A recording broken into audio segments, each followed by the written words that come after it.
What may be next?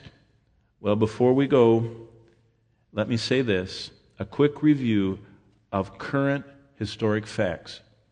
Just don't worry about the Bible. Just look at truth present in our world today. Number one, remember the fundamental truth of Islam is that Islam has superseded both Judaism and Christianity. That is the central core belief of Islam. That Islam came because Judaism had gone into idolatry and Christianity had become decadent, and it had, and they had, the Jews and the Christians, because Muhammad lived in the Byzantine times when Christianity was commercialized and was non-spiritual by and large. And so he looked at those two and says, Islam is the new work of God.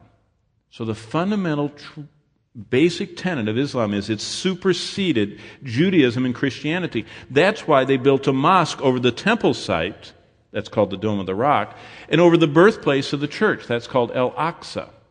And by the way, Al-Aqsa is the second holiest shrine, or third.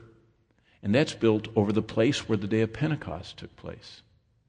So we have to stand outside it to celebrate the birth of the church. Why did they put it there? Why did they make it holy? Because it superseded Judaism, they took over the temple, and the day of Pentecost, the birth of the church. Islam is intentionally directed by Satan to push out Judaism and Christianity. Number two, the Quran declares that any land ever possessed by Islam is eternally theirs and may never be returned, nor even 1 inch given up.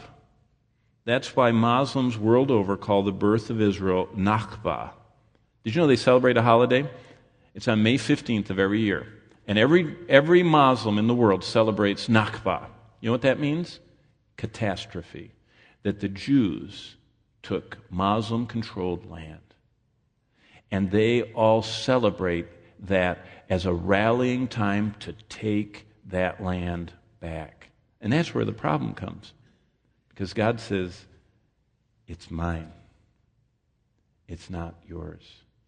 And so the end of the world seems to be shaping up between Islam, which says it's eternally ours because we conquered it in the 7th century, and the God of the universe who made the sun and the stars and the moon and the waves, who says it's mine. And that's what the end is probably going to be. The Quran says, finally, number one, that it's superseded Christianity and Judaism. Number two, the land is forever theirs. Number three, the Quran says no Muslim will ever be ruled over by a Jew.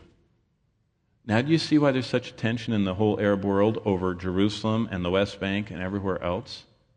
No Muslim can ever have a Jew, soldier, policeman, or politician that is in a higher position than the Muslim. That is absolutely against everything Allah wants. No Muslim can be under a Jew. And so that's why there can't be an Israel. It has to be annihilated.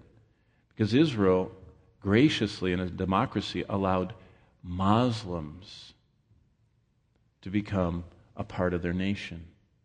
And they allow them to live there. Just hundreds of thousands, millions of them. And those, they call them Israeli Arabs, are under the rule of Jews. And all the Muslims in the world are committed to make that end. So, what might be happening? One possible scenario is when we take a prophetic look at Psalm 83, Isaiah 17, and Jeremiah 49. The quick view is this. Many Bible teachers have seen these passages as describing what appears to be a regional war to win back Jerusalem. That might be what's next.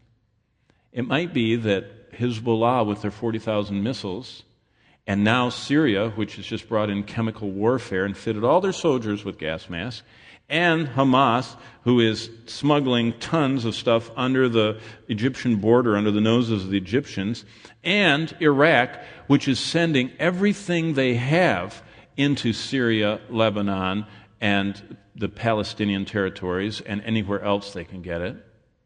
Could be that they'll just take a swing at Jerusalem. So the survival of Israel, scattered all around the world for 2,600 years, leads us to the next point on the roadmap. And that's going to be in Ezekiel 36 and 37 and 38 and 39, which might describe an event that we might witness. Because nothing in the Bible says that we can't have fireworks in the Middle East before Christ comes back. So it could be very exciting living in the years ahead.